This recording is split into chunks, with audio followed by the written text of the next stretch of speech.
हैं दिन भर की तमाम छोटी बड़ी खबरों से रूबरू।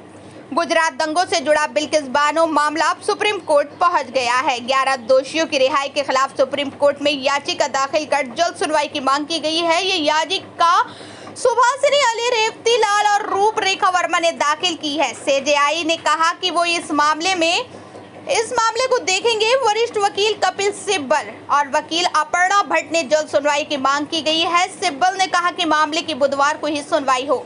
उन्होंने कहा कि 14 लोगों की हत्या और गर्भवती महिला से गैंगरेप के 11 दोषियों को गुजरात सरकार ने रिहा कर दिया है। बिल्किस ने इसे लेकर कहा था कि इस कदम ने न्याय के प्रति उनके विश्वास को हिलाकर रख दिया है।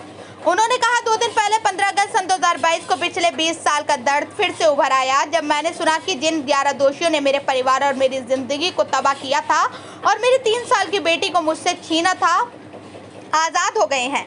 बिल्किस ने कहा, मेरे पास कहने के लिए शब्द नहीं है, मैं स्तंभ हूँ। मैं केवल यही कह सकती हूँ, किसी महिला के लिए न्याय आखिर इस तरह कैसे खत्म हो सकता है।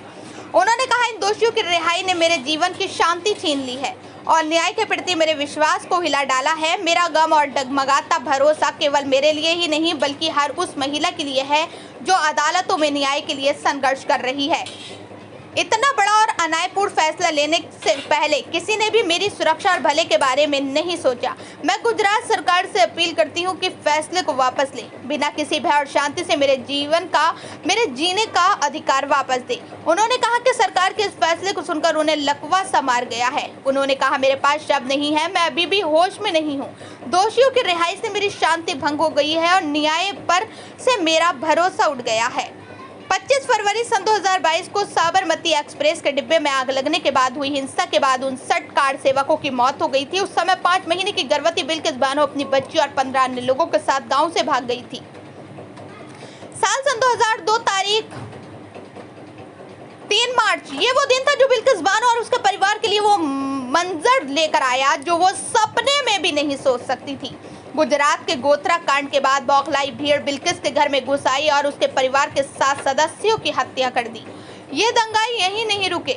इसके बाद उन्होंने बिल्किस के साथ गैंगरेप किया। बिल्किस ने लंबी कानूनी लड़ाई लड़ी और दोषियों को उम्र कैद की सजा हुई, लेकिन अब गुजरात सरकार ने उन्हें जेल से रिहा कर दिया है।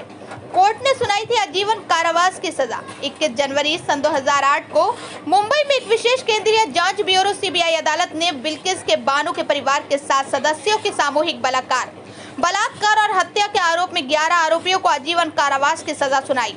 बाद में बॉम्बे हाईकोर्ट ने उनकी सजा को बरकरार रखा। इन दोषियों ने 15 साल से अधिक जेल की सजा काट ली थी, जिसके बाद उनमें से एक ने अपनी समय से पहले रिहाई के लिए सुप्रीम कोर्ट का दरवाजा खटखटाया था। पैनल की अध्यक्षता करने वाले पंचमहल कलेक्टर सुजल मायात्रा ने कहा कि शीर्ष अदालत ने गुजरात सरकार को उनके सजा में छूट के मुद्दे पर गौर करने का निर्देश दिया था, जिसके बाद सरकार ने एक समिति का गठन किया था।